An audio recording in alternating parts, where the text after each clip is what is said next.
Урматтуу депутаттар, каралып аткан мыйзам, албетте мен өткөндө да комитетте айттым эле, биринчи окууда да айттым эле, бул бүт курал жарактарды жөнгө салуу, тартипке салуу багытында каралып атат.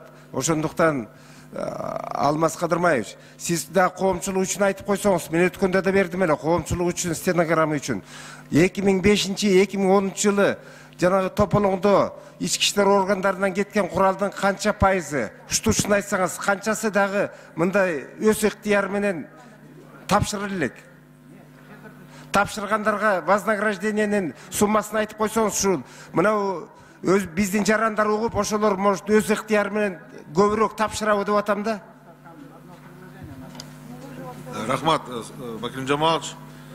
Шо сиз 2005 шо болгон окуядан кийин 52 тиги куралдын бирдиги жоголгон. Бул в основном тиги Жалал Абад шаары, анан Жалал Абад облустун аймагында.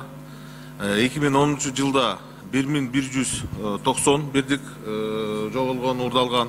Ошо бүгүнкү күндө 557-си возврат болуптур.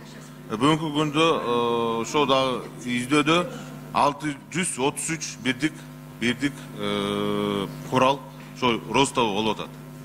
2017 жылда ошо жылдын ичинде ошо баягы мыйзамсыз оборотто 296 курал бирдик алынган, өз ыктыяры менен тапшырылган 232.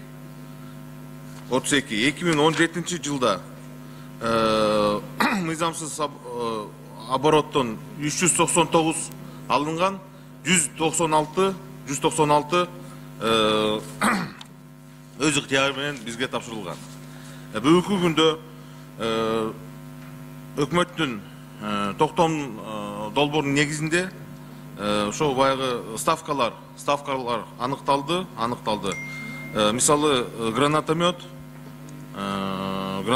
иностранного производства дейт, 16 000 болот.